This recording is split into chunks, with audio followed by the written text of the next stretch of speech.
What are you saying?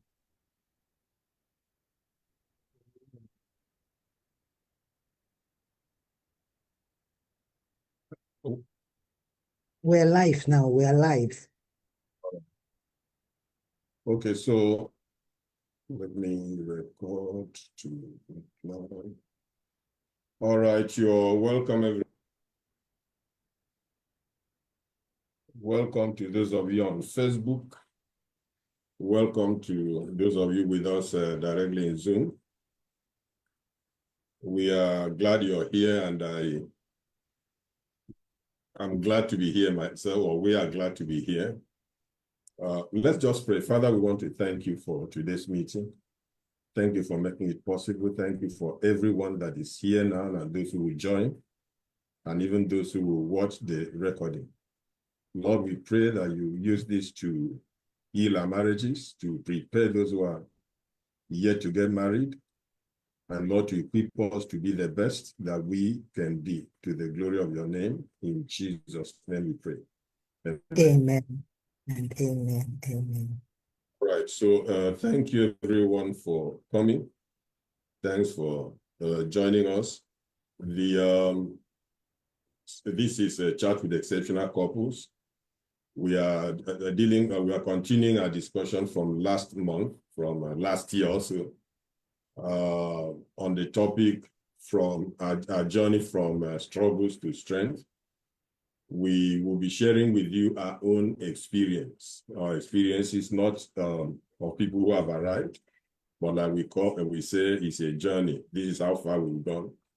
Maybe some of you may even feel that some of the things we shared were not the best options, but that's how we were, so you can improve on it, you can build on it and improve. So thank you for coming. In our meeting last month, we shared a few things. I think maybe I will leave my wife to share those. We discussed how we found out that we were for each other. And then we also found out how we managed or discussed how we managed our differences. And then finally, we found out, or we discussed how we handle challenges. If we had disagreements, if we had conflicts, how we resolve them. But if we posted the link to the full recording in YouTube, so you can go there. Maybe we'll also put it again on the chat, so you can copy the link and go there to watch when you're done with this. So today we will continue the discussion with my wife will mention the 3 topics that we'll be looking at today.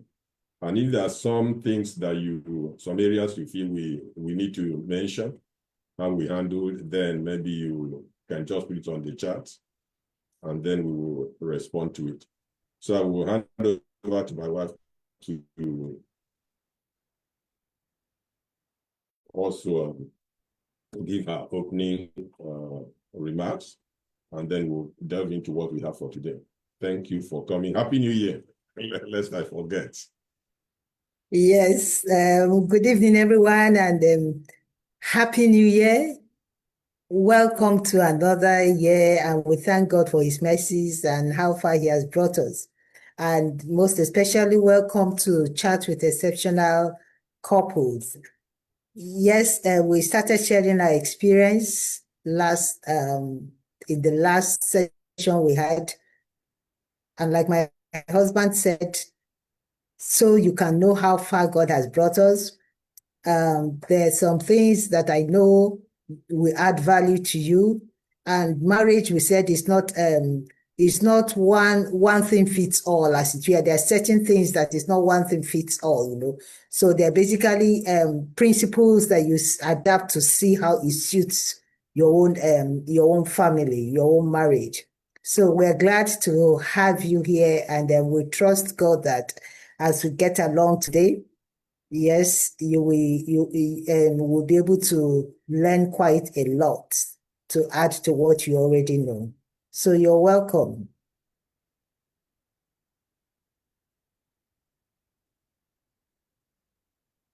All right, so the part of the major issue we discussed in our last meeting was that the how we arrived at the convictions that this was going to be my wife and this was going to be my husband. And I'm sure some of you who were there would have, it would have been clear that this was evidently God's leading. And today we'll start by sharing, of course, let me maybe backtrack a bit. If God was clearly leading both of us, one would expect that it was going to be a very smooth ride. So today we want to share with you some of the major challenges that we faced in spite of the fact that it was clear God was leading. So I want to maybe start with some of the things that happened immediately after, or in fact in the course of the marriage. First, after the traditional marriage, she was still in postgraduate school doing her MBA. And then, so after the traditional marriage, the family was based in Lagos. She was in a school in Enugu. So she returned to school, and the family, father, mother, and the siblings were driving back to Lagos. And along the way, they had an accident, the car somersaulted. And then where it somersaulted was by a bridge. So it was only God's intervention that the car didn't somersault into the river. And I'm not sure any of them knew how to swim. And even if you know how to swim and you're in a locked car, and the car somersaults into a river on the Lagos road. So that was the first challenge that we faced. And one would maybe, if you didn't hear the story we gave last month, one would say this is evident, clear that God doesn't have a hand in this marriage. Just something similar to what happened to Paul in Acts chapter, I think 28 or 27 or 28, where they got shipwrecked. God had already told him, with you, I will give you all the people with you. And then he got shipwrecked. And then as they swam to shore and tried to make fire, they made fire for them. And then he picked some wood to put in the fire. Viper came out and beat him. And people said, obviously, this is evidence that this man is a murderer. That even though they had this rescue, justice will not let him leave. Well, eventually they got through that and watched, and he didn't die. And they now turned and said, this must be a God. The point we're making here is this. It was clear God was leading us by our own personal convictions and the convictions of our close friends. But this is how the first experience as soon as we started the process. After that, the first pregnancy, she almost died. It was a twin. They were twin boys. We eventually got to know. They were twin boys, and she had, I think, preeclampsia, they call it. Mm-hmm. Then they had to do an emergency surgery intervention and brought out the babies. They were 7 months. I think they were 7 months old at that time. And then ideally, they would have survived. But this was military hospital, no incubators. So they tried to carry them to another hospital, no proper management. So both of them died. Now put that against, so you just came back on your way back from a traditional marriage, the family almost died. Now the first pregnancy, you lost it. And she was in coma from Saturday till Tuesday. Now, after that, she took in again. And then that one, she also died. In fact, we had to transport her out of the town where I was. I was in Eket then. The first one, she was in Lagos. That one happened in Lagos. This one, I was in Eket. We had to take her out of Eket at 12 midnight. She didn't know herself. And then we got to a hospital in Uyo, a specialist private hospital in Uyo, at 1 a.m. Eventually, she survived. And then that child also was born prematurely. And then, so along the way, I still remember one of our friends saying that it wasn't the will of God for us to marry. So that's part of the journey. This is where we are at today. Nobody will say that anymore. So the point we are making, last month, we shared with you how we were led. And these were the challenges, even though we knew it was clear to us and clear to our close friends that we were led. We had no doubts as to God's leading. But these were the challenges that we went through. So I don't know who amongst the audience, in the audience, maybe, especially for those of you in young marriages, maybe going through stuff. You're beginning to doubt whether your convictions. We went through the same thing. I think I would just stop at that point, let my wife make her comments. Maybe she had some other challenges that may not be, or her own perspective of what of these things. Okay, so thank you very much. Incidentally, in these experiences, it's just for the other two that had to do with childbirth. I was unconscious, so I hear the stories. I heard the stories when I came around. But the truth is that the conviction I had, concerning the relationship made me, in the midst of these challenges, my heart was calm. And I just remembered something. I know after that first experience, when we lost the twins, it was very, very devastating to me. Let me put it that way, I suspected. I know when I came around and I was told what happened and all that, I wept and wept and wept. It took a long time for me to really get that healing.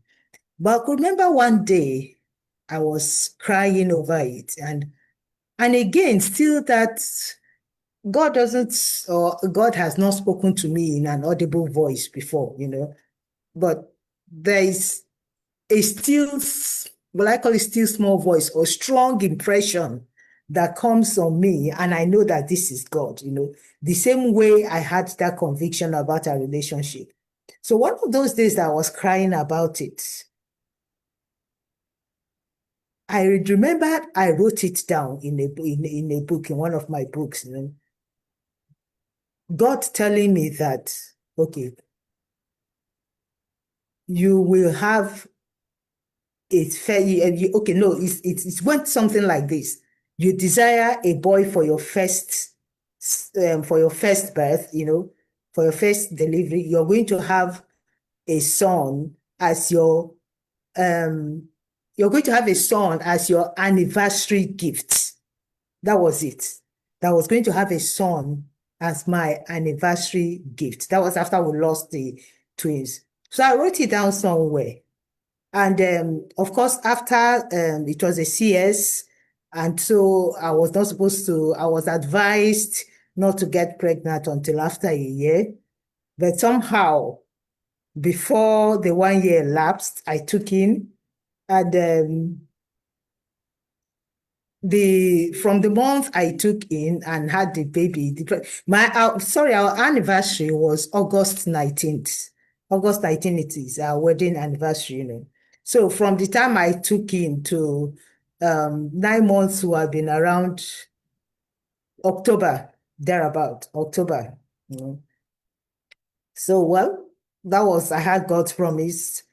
We went on like that. Then eventually, in the course of the pregnancy, we went for scan, just as a routine test, as a routine thing for pregnancy scan.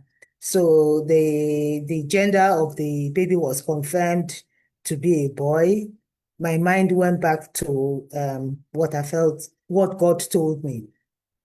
But I didn't know that there were still challenges going to come with that pregnancy.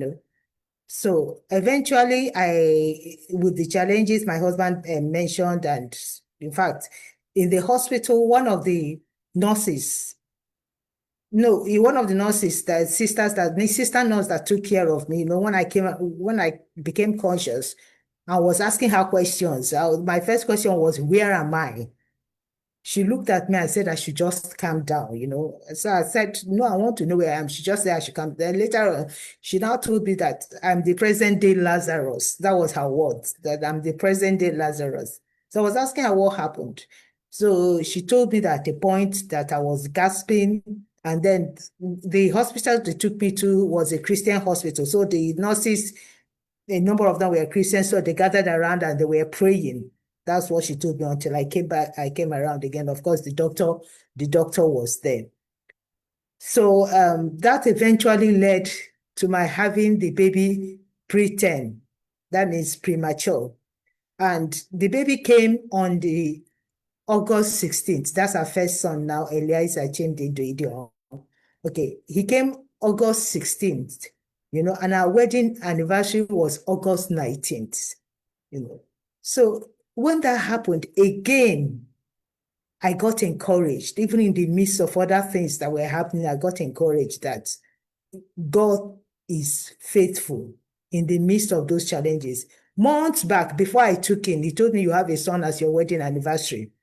Wedding anniversary was 19th August. I had the child 16th August. But I didn't know that there were going to still be storms in between those periods. But God came through for us. So again, as my husband did say, in marriages, sometimes it comes early. Sometimes the challenges rear up their heads early. Sometimes it's in the middle. Sometimes it is later. But the truth is that knowing that you're in this, the Bible says something that whatsoever that is born of God overcomes the world. And honestly, that scripture has helped me a lot in my relationship, in my marriage, because I know it was born of God. So whatever storm raises up, he said, I just tell myself, this one too, we will overcome.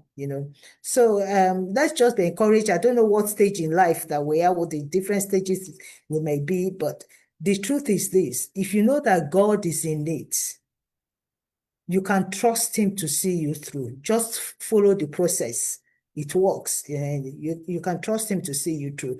And then and funny enough, after it's not funny anyway, human beings for you.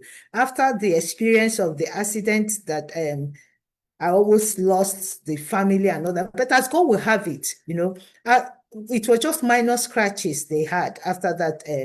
In the course of that accident, God intervened. God healed them.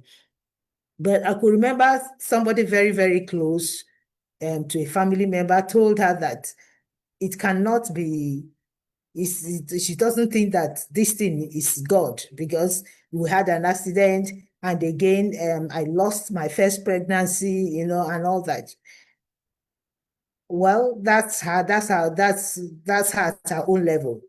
But because we knew God and we knew how God has brought us into this relationship, we knew that this thing was just a storm that will also be calmed, and God did it. So let's don't use our experiences to judge what the will of God is, as it were. So either way, just be rest assured that if God tells you something, hold on to it. He will walk you through whatever things come along the way. Okay. So that's it. You're muted, honey. I'd just like to add that if the conviction that we had also helped in weathering the storm, because if you didn't have such, you may think this marriage, this person is bringing all these troubles to my life. I was okay. Since we got married, look at what I'm going through. So as a Christian, most of us in our audience are Christians. As a Christian, especially those of you who are yet to get married, it is important that you learn to develop a deeper relationship with God, so that you learn to hear him and you know how he speaks to you, especially in the events of marriage. And let me also say, if you've been a committed Christian as a single person, and you have tried to keep yourself pure and honor God the way you live, your marriage, that point of getting married, will be a major battleground. That's to maybe just to give us a little light on what we've discussed so far. At that point, your marriage could be a major battleground. So you need to actually pray about it seriously. I think that's what I want to conclude that, except somebody has a question. And then just a shout out to Bethel Udos joining us from Malta. Charity Joseph, you're welcome. Bethel, you're welcome. Charity Joseph, you're welcome. I don't where are you joining us from? You can put on the chat. Engineer Judo Onyeka, you're welcome. Is joining us from London. Prince Okowan is joining us from Port Harcourt here. Victory Bemesi, where are you joining us from? You're welcome. Can you put it on the chat? And those of you on, Charity is joining us from Qatar. You're welcome. All right, so if you have a question, whether on Facebook or here, you can post it. Otherwise, we'll take the next one because our time is already running. All right, so you can go on to the second. Okay, Victory, you're welcome from Port Harcourt. Okay, so we also want to discuss on how we dealt with in-laws. In-laws.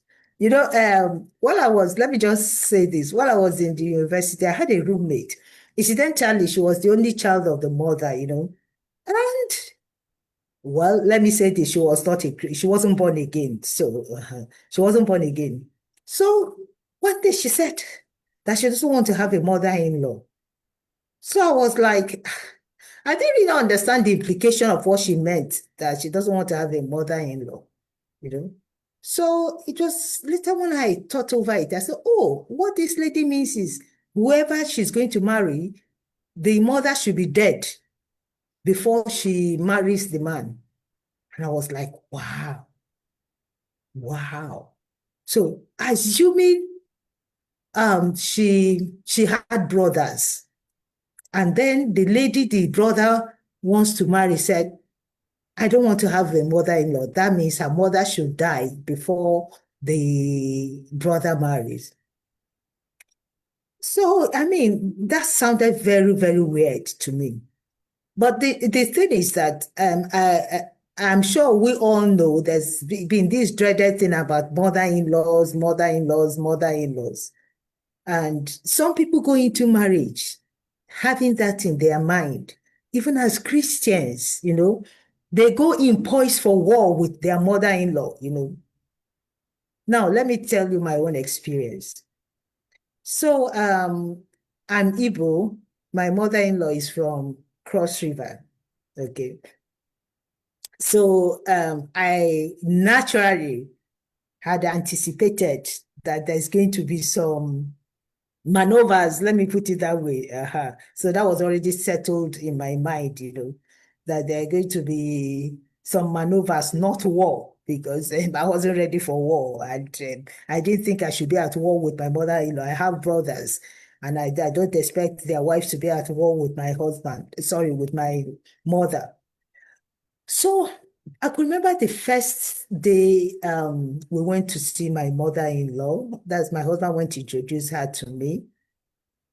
Introduce, okay, so we went, we saw her, she greeted me, we were in her room, we talked, and we communicated the best way we could. So, okay. I slept over. Then the following day, when I was to go, she counted some money. I can't even remember how much. Not that she had so much, but out of what she had, she counted some money and gave to me that I should take. And that was how the relationship started. I I saw her as my mom. I had to, because I really can't see how a lady will love a man and not love the mother. That's you're already getting ready for a whole lot of problems. So it just doesn't work that way. So I saw her as my mom, and in relating with her, that was just what I saw, not as somebody that we're dragging a son with. Because some people look at it that way. Oh, you have raised your son, it's now my turn, leave him alone. No, no, no, not like that. I saw her as my mother, and she also saw me as her daughter. We communicated the best way that we could, and we didn't have a clash. I'm not saying this because we're in public. No, I can't remember any time we had a clash. And um just quite a lot. But the thing is that before she eventually passed on, she stayed with us for quite some months before she went back, and then eventually passed on. I could remember then I had a baby newly. So I was pleading with her that she should not go. My mom was around too, briefly before she left. I told her that she shouldn't go, that she should still stay with us. Then there was this thing she said to me. She said, my daughter, because that's the way she calls me. She calls me my daughter. She said, my daughter, that I don't understand, that it pains her that I just had a baby and she cannot help me as much as she could because of her ill health. Because at that time she wasn't, she had some health challenges. She said, I don't understand that it pains her that I just had a baby and she cannot help as much as she could have wanted to because of her ill health. That shall allow her to go. Let her go, and when she recuperates and gets stronger, then she will come back and help me. We went back and forth with it, but eventually she insisted that she wanted to go. So she left, and then I think about 2 weeks or so, it wasn't long after she left, she passed on. It was so sad. But the thing is that all through the period she stayed with us, she spent months with us. She wasn't feeling well. And that period too, my mom visited, and she's in the medical, she checked her vitals and everything. So one day my mom called me. She said, look, this is your husband's mother. If you love your husband, you have to love her. That was just her candid advice as an elderly woman. And I knew why she said it. And I took it. And I thank God that God helped us, even though she had health challenges during that period. We all tried the best we could to help out. And, the relationship we had was so emotional that sometimes when it's just two of us, you say, my daughter, God will bless you. My daughter, God will bless you. And that meant so much to me, honestly speaking. Now, remember I said I'm not, I'm Igbo. She's from Cross River. So there's already a barrier. But the much we could communicate, there was just no issues, as it were. I don't know. My husband has never told me that she reported me, so I don't know if she had got. We've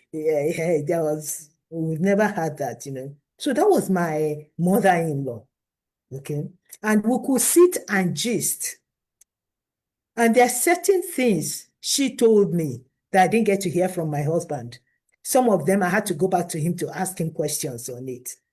Why am I saying this? We had this kind of relationship that she could open up to me and tell me things. I asked her questions and she would tell me. Now to my father-in-law. It's unfortunate that they've both passed on, but it's well. We also had a very good relationship. I also saw him as my own father. My father-in-law, to the best of my knowledge, was a disciplinarian. So the kind of relationship I had with him was such that, you know, having that in mind that he's that. So sometimes when the kids, especially when he comes to stay with us or something like that, and the kids do something wrong and he hush them or something like that, I knew that it is not, he wasn't hushing them because he doesn't appreciate them as his grandson, you know, or as his grandchildren, but as a father will correct a child. That was it. I don't have a good voice. I'm sorry, I'm taking so much time talking on this, you know. I don't have a good voice in singing. I don't like it. My father-in-law sings a lot. I could remember the last stretch of months that he stayed with us, you know. I had a hymn book in the house. I'll bring it out. I will come to him where he stays. The room, I say, oh yeah, Papa, that's what I call it. I say, Papa, let's sing. Then he will mention, he's very good at hymns. He was a Methodist. So he will mention which hymn or I just, do you know this? He say, yes. Okay, so both of us will just sing it together, you know. And then I still had a baby then. He was babysitting my daughter, you know, babysitting aspect. My baby then was learning how to sit. So he would sit the baby on the mat and sit by her and be with her with a toy. That's what my father-in-law was doing. And then we will sing, and I asked him questions that one would consider private, but he responded. And then, in fact, some of those things, to be candid, when he says some things that maybe I've not heard from my husband, I will now go back to him and say, this is what Papa said, then he will now throw more light on it. Okay. Then I could remember, by God's grace, I'm a chartered accountant. I could remember when I qualified as a chartered accountant, and I visited him in the village and told him, Papa, I'm now a chartered accountant. He said, what? That was like anybody that came to the house that day, he kept telling the person, do you know my daughter-in-law is now chartered? Do you know my daughter-in-law is now? It was a thing of personal joy to him. And that was because of the relationship that we had. You know, so to a large extent, my mindset, I'm talking from my own side, to a large extent, my mindset helped me a lot. I didn't go into marriage with the idea that to quarrel with. No, these are my husband's parents. They're my husband's siblings. The same way I wouldn't want my brothers to get married to somebody that will come and create problem in my family. I made up my mind that I wasn't going to be that person that will create problem in their own family. So with my parents-in-law, I'm glad that I was able to live with them as my own parents, and they were happy with me. It was intentional. It just didn't happen like that. There's no way two people will stay together that there won't be things that maybe one person does something you don't like, one person will do, but we accommodated each other. Yes, we did. There may also be certain things that maybe I did that maybe naturally they wouldn't like. But to be candid, none of them ever confronted me and said, you should, those kind of, or something that would make me bitter against them. There was nothing like that. If there were advice, they were normal advice you could expect from an elderly person. No, don't do this like this. Do this like this. Don't do it like this. No, do it this way. The way you expect your own parents to correct you. But nothing like you don't know how to cook a soup. You made whatever I cooked, they ate. So it wasn't like this kind of soup. This is Igbo soup. It's not incidentally. I love Akwa Ibom food, and by God's grace, I learned how to cook it early enough. So none of them despised me. None of them said those kind of things. But it was intentional. When they made a comment, I didn't bounce it against his mother-in-law and daughter-in-law issue. It was like this was a candid comment. And if there were things that were not pleasing to me, like I said the other time, it was a mistake of the head and not of the heart. So you don't allow things to stick to you and you bear grudges unnecessarily. So one thing I will advise us is, I don't know whether you're married or you're about getting into marriage, go in with the right mindset. Your in-laws are not your enemies. Don't read books or watch movies that portray in-laws as demons. Remember that you also have siblings and you also be an in-law. So let love rule. Yes, there may be challenges, there might be difficult in-laws, but I believe the Bible says that when your ways pleases him, he makes even your enemies to be at peace with him. So approach it with wisdom. Talk to somebody that can mentor you on how you can relate with them. Have the right mindset and trust God. If God answers your prayers in other areas, why will he not answer it when it comes to in-laws relationship? So that's all. Let me leave my husband. I've spoken so much. All right, thank you very much. There are some comments on Facebook, but let me just welcome those on Facebook. My former colleague in Qatar Energy, Abdesalam Baodi, joins us from Tunis, in Tunisia. Peter Somoru, who joins us from Canada. So Peter has written a lot here on Facebook. This is the first one. I think the position and stand of the man plays a vital role when it comes to the issue of mother-in-law. He writes again, if the man is a weakling, his mother would be more controlling and eventually affect her son's marriage negatively. I see it the other way. The relationship of the man and his parents would determine how his wife would be treated by his parents. All right, let me maybe respond quickly before I also tell my own side of the story. In a way, yes, if there are conflicts, the relationship between the mother-in-law and the daughter-in-law, or even the parents-in-law and the daughter-in-law, will depend. If there are conflicts, how it goes, how it proceeds, will depend on the man. If he's a mature person that can go to his parents and sort things out, then the relationship will go properly.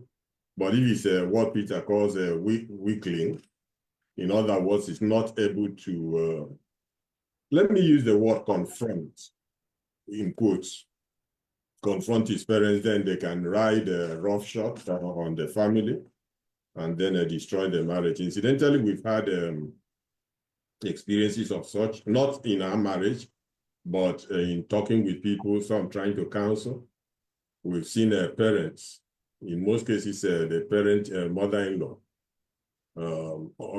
almost taking over the marriage and driving it towards the rocks. And the people didn't, the daughter didn't stand up. The son-in-law also didn't stand up. So we've seen a number of those.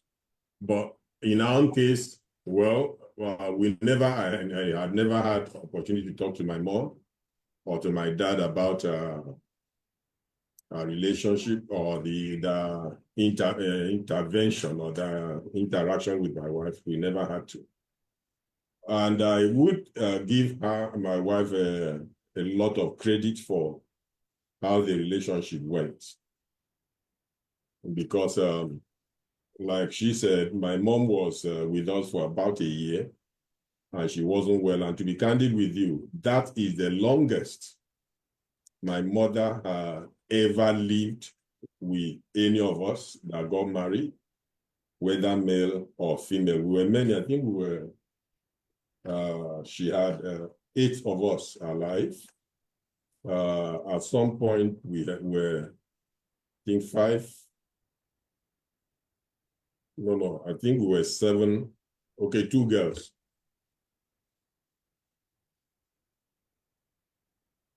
And 6 boys.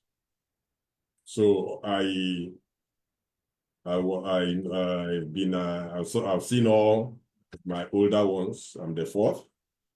All my older ones get married. My mother never had to stay in the houses for as long, anyone at all. So when that how that happens is largely depends on the woman, the wife, the daughter-in-law. So that my mother could stay with us for 1 year in her ill health also tells a lot about the kind of woman the daughter-in-law was or is. And then my dad too, he didn't have to, we didn't have, I think in our house, we not really, my parents allow us, there's a lot of freedom. So my dad didn't influence who I married. So once I came, I showed him this is the person. He was all in with us. So I think that also, and I would say credit also goes to my wife because she was able to relate with him. She didn't see him as he's coming to stay with us or to visit as an inconvenience, even though it was, but she didn't see it as an inconvenience. So that is it. But let me also share mine with her parents. My father-in-law, of course, they were Igbos, so they are Igbos. Or he was Igbo. He's late a long time.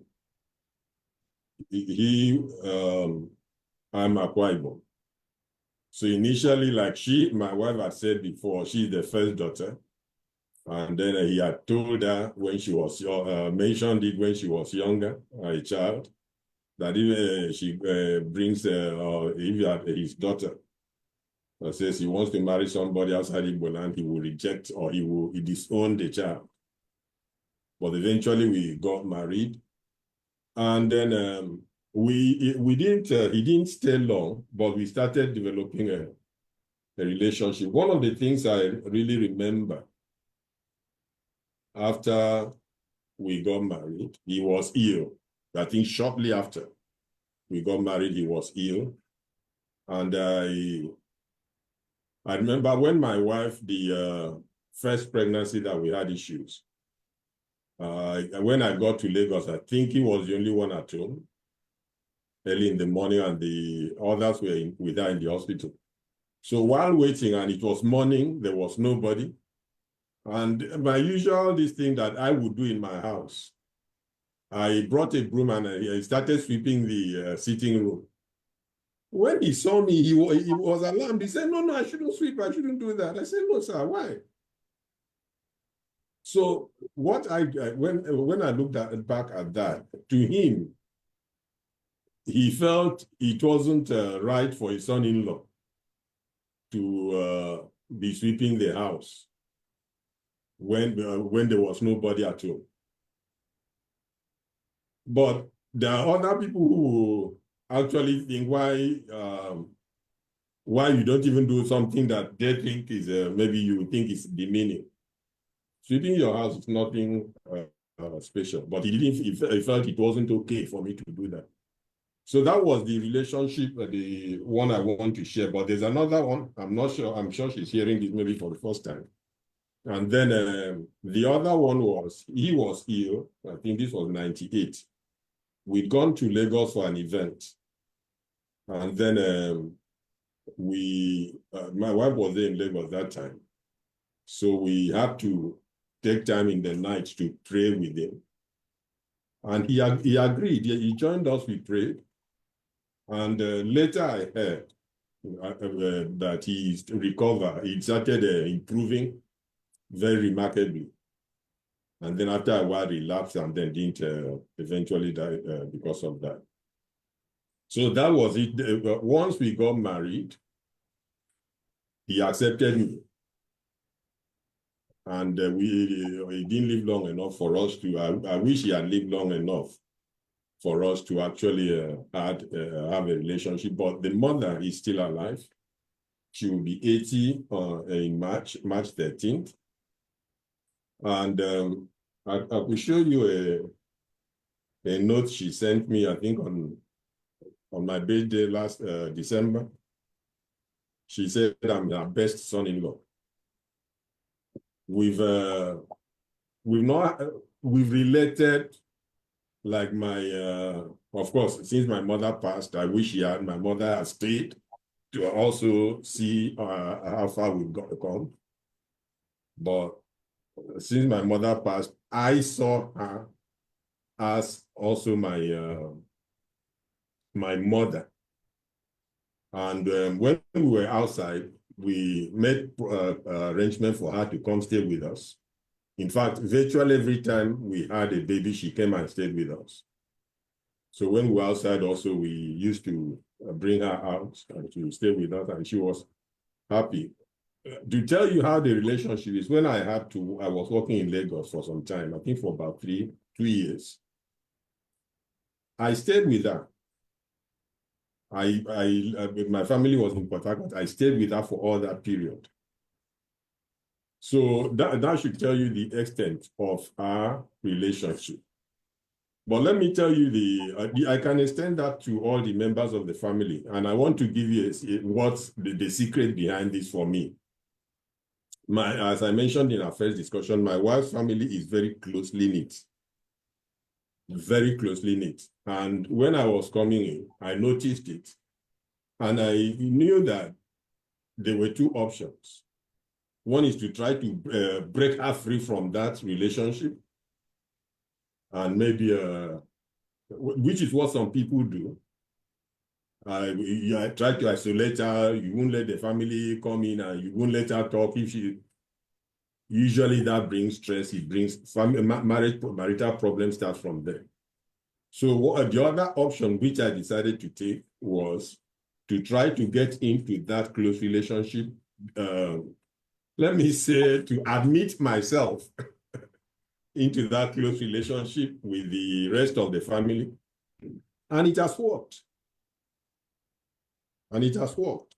So that sometimes the mother, if she wants something to maybe to inflate, he wants his children to do something, she will call, or she will tell me, I should tell them, should talk to this person, should talk to the other one. So that's how we've been, and it's been a great experience for me that I no problem with any of my in-laws, my mother-in-law, my brothers-in-law, and my sisters-in-law. We have such great relationship, and I can share. I can share with you, but I don't want to say to pay. I can share with you some of the notes each of them has posted on my birthday. So to me, they're close to my heart, just like my family. In fact, I think some of them are closer to us than my family members. And sometimes when my family members want to maybe get to me to do something, many times they will talk to my wife. And then she will now come and say, okay, this is what is coming up and all that. So that's how that has been our experience with our in-laws. In summary, we accept them, my wife's parents, our parents as my parents. She accepted my parents as her parents. My parents accepted her as their daughter. Her parents, the dad didn't live long, but the mother accepts me as her son. So that's how it's been. And this is how our own part of the contribution to that relationship, trying to also recognize that this came from your wife is not didn't fall from heaven. She can be happy if you're having strained relationships with her family. So that's how it's been with us.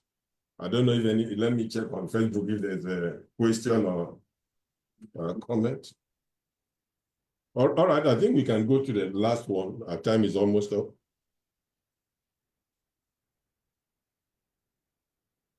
Okay, Kelechi, you're welcome. Kelechi Obinna or Basi joining us from Uyo. All right, I think you can go. Yeah, you can take it. Yes. Okay. Maybe you just read out the book. Okay, that's balancing career with children's upbringing. Okay. Okay. Yeah, so okay, go on. I think you start. I'll come in.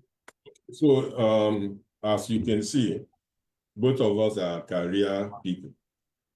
She's a chartered accountant.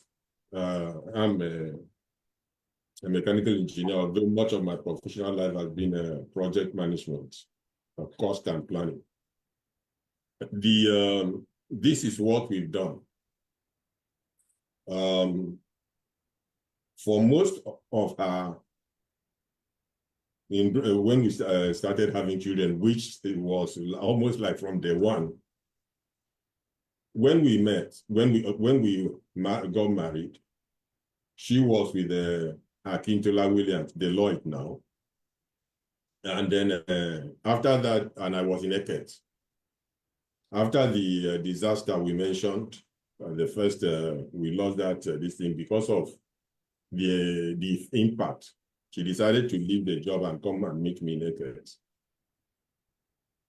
I wasn't earning much, but when she came, we had to stay together. She wasn't working because Eket is not even apart from Exxon, there's nothing else. You either get into Exxon as on contracts or nothing. So for much of the time we were there, she wasn't working. And then we came over to Port Harcourt. So the long and short is that for most of the time we are married, we're raising children, she wasn't working. And that has really impacted her career. That was a sacrifice that she had to make. And essentially, whatever I made was what the family had for most of the time that she wasn't working. And that's what we had to plan with. That's what we had to, whatever we had to do, had to be with what I was earning. And then I just want to, when I say she had to sacrifice, many of us may not know what that means. Recently, she told me one of the person that they were in Akintola Williams together as trainees. She said that person is now, or maybe the last time we knew, was the chief financial officer of United UBA. UBA in Nigeria here. And you know what that position means. But she is a senior accountant somewhere. you can see the difference. That is the sacrifice she has made for us to be able to raise the children together. When at the point I left, I had a job in Qatar to leave. She had just got chartered, and she was working in an oil and gas servicing company. Because we had to move together, she had to resign. And the day she told the owner of the company that she was leaving, the man was mad. We've been waiting for you to get chartered. And what is this that you're telling me? If she were in that company, I think maybe by now, maybe she would be close to CFO, Chief Financial Officer, or whatever the top of the organization is. So that is how we've managed career and raising children.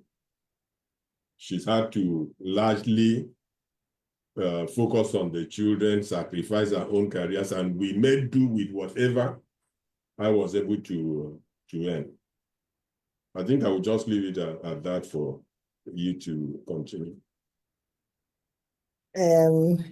Yes, initially it was a tough one for me because I was career minded, let me put it that way, especially when I joined Deloitte, then Akintola Williams and Co. And by God's grace, I was a high flyer. I knew my job, and a number of those the partners were in good terms and all that. So I didn't envisage my leaving the place and going to Eket and all that happened. But after the incident that happened, I lost the first pregnancy, it only made sense for us to be together, to be able to weather the grief and all that and all that. So staying at home and taking care of the children. Well, from time to time, I had to, because I also bake cakes. So I was doing that from time to time on the sideline. But of course, it's not, yes, that I wanted to pursue my career in accounting, So also that period that I stayed at home, I also used it to complete my ICANN, write my ICANN exams, complete it, and by God's grace, got chartered. But something else that also helped me and encouraged me is this: well, every family is peculiar. Okay, so we are not saying that the mothers should all resign their jobs now and go and sit at home. So look at what works for you. In our own setting at that time, that was the best decision we could take for the sake of the family, So, like I did say, we're not saying every working mother resign and stay at home and take care of your child, but look at your family, see what works for you. Um, if you have looked at it and have seen that it is good for you, for now that the kids are growing up, to stay and take care of them, then take that decision.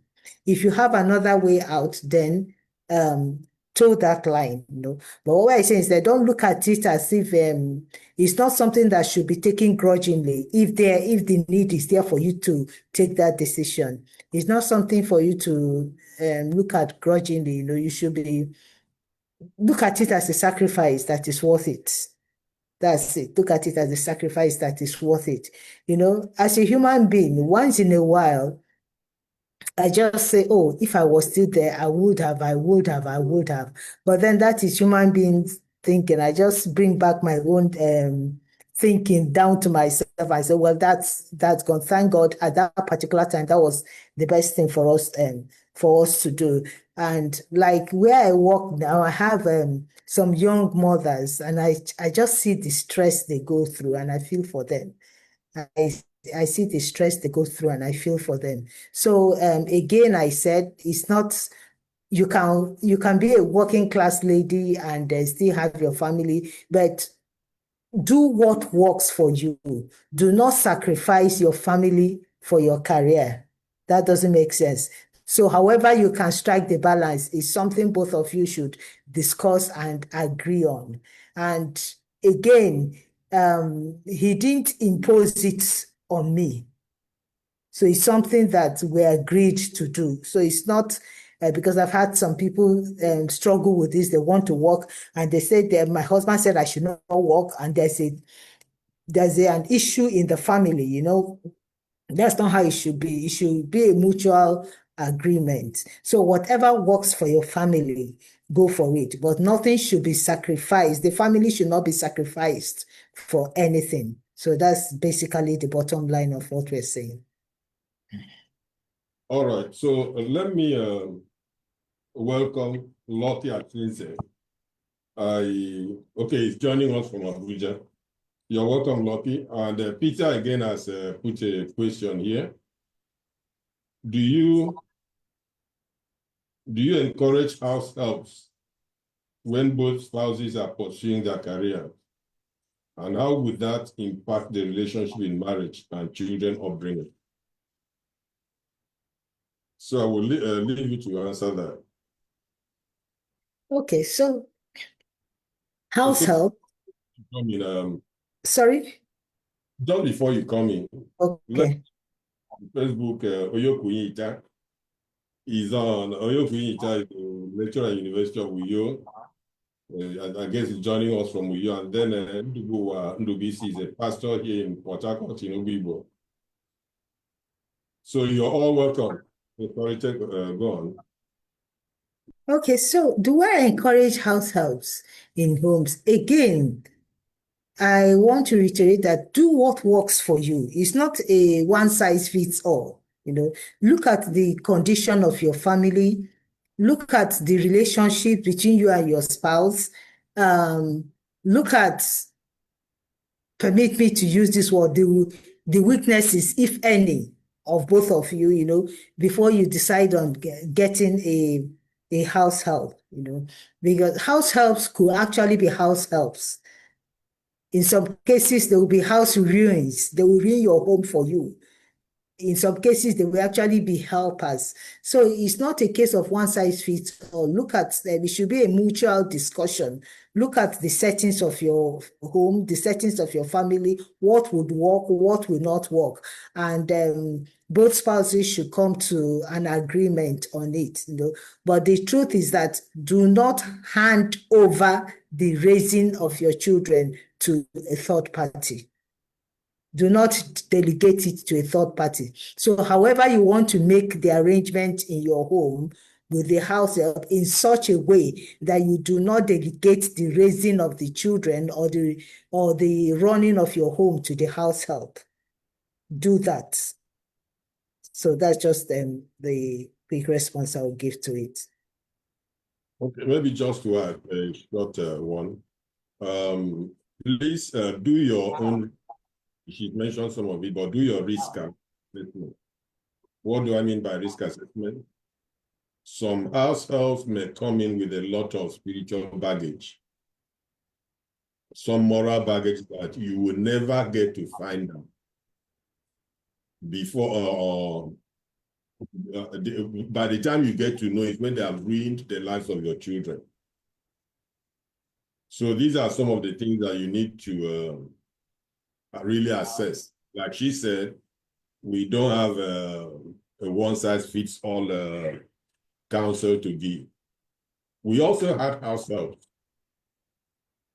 We also had house help, and we also know what we are telling you now is from experience. Some spiritual baggages that may impact your family for a very long time.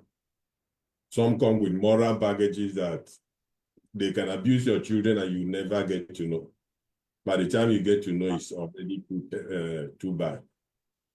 So do all that. Some people will say 360 degrees check first and check whether the benefit outweighs the cost or the consequences of doing that. So that's what we will say at this point. So again, if you have questions, but I think we've exceeded our time, we would like to stop at that, and then maybe we'll just give a few parting words. And then if there are points, maybe areas you would have loved us to discuss that we've not discussed, you can post either on Zoom or Facebook, and then we'll assess if maybe we just respond to you directly.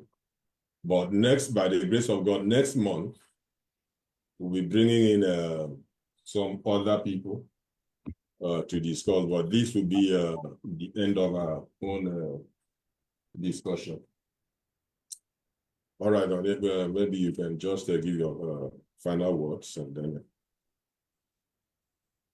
Okay, so it has been an interesting session with every one of us, and I thank you for joining. And like I said, marriage is something that has to do with two individuals. At least both of you are the startups in a marriage, So as individuals are different, so to a very large extent, each marriage setting might be different. So we have the principle, or the Bible, we get the principles from the Bible. So see how it applies to your own family. See how it applies to your own family. As long as it brings you to the desired end, as long as it gets you that result, let me just end with this funny story I heard. Somebody said that they went for a marriage talk, maybe a program. They talked about marriage, and they said how the husband will have to open the door for the wife. I know all that, the door of the car for the wife. That's what a man should do: open the door of the car for the wife. So after the program, this couple, they were going home. So they got to their car to enter the car. The lady was now standing by the door of the car. She didn't open the door. She was just standing. The husband got in there and said, open the door and come in now. She was like, they just said that people should be opening the door for us to come in. So they just left a marriage seminar and started quarreling because of door opening of the door for the wife to go in. So that's why I'm saying that see what works for you. See what works for you that will bring you to the desired end of having a happy home, all based on scriptural principles. If your husband is not the type that is caught out at opening door for you to go in, so should that now be a problem because you heard it in a marriage seminar that men should be opening door? Is that sufficient to create a problem in your home? Without him doing that, were you not fine? Was it an issue? So let's bring wisdom to our marriages. Do what the most important thing is having a godly home. Two people are different. I'm different from your wife. I'm different from whoever sister you intend to marry. So there are certain things that my differences will make me approach it differently.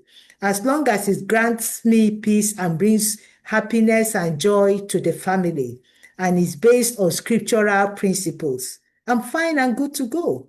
So that's why you hear some people say, this person's wife does this. Why are you not doing this? This person's husband does this. Why are you not doing this? In as much as we should emulate good character, let's also remember that these are different people. Do what works for you to get to the desired end based on scriptural principles. Thank you, everyone, and God bless you. All right, so let me just let me give a shout out to my friend Mualem Abdesalam. I see you're watching. Glad to note that. So God bless you. Now, just my own final words. One thing we didn't tell you is that from day one, as soon as we got engaged, I looked out, I saw some couples, I had noticed some couples, a couple in our fellowship then, who I admired their marriage, their relationship and all that. So as soon as we got engaged, I told them we wanted to be under them. Then I was in worry. And then they agreed. We went to their house. They shared with us their experience, just like we're sharing now. And then it really helped me. It gave me confidence and all that. And also, they were not from the same tribe. I think the woman is Kalabari, the husband is Igbo too. And then when we left Warri and then eventually got to Port Harcourt, we also had to do the same. Found a couple, we are still with them today. So I would also encourage, especially those of you who are starting new, please, if you can get couples that both of you respect and you're not at marriage, if they will accept, you can just put yourself under them. It's not to go and complain. They will share their experiences with you. The other thing I want to also say, which has helped us, we continue to learn. I don't think I have arrived. None of us thinks we've arrived. I still read things about marriage. And I joined some groups online. They still send me some things I try to read and I study. In addition to my life as a Christian. So if you do this, where God leads you as a person, I think that will really help you. So thank you once again for coming. Thank you, Abdesalam. Thank you, Peter. Thank you. The names, I will not remember all of you. But thank you for coming. We are glad you were here. And we are thinking of actually developing this into a marriage training course.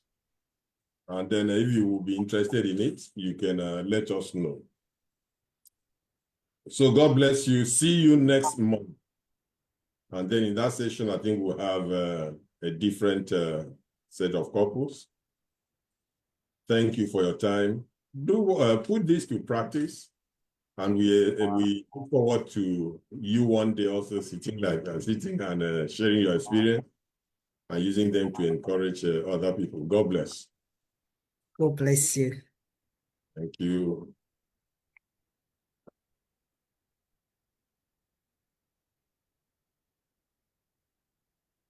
Okay, so this is the end of the meeting. We stopped the recording. Okay, I think most of the, let me see.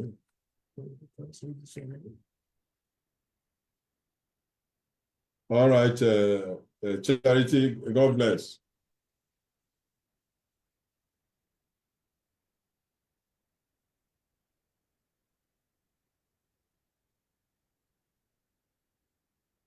So Bethel, God bless, bro Prince. God bless you. I notice you've been in throughout. God bless you. All right, so that's it for today. Thank you for your time. God bless you.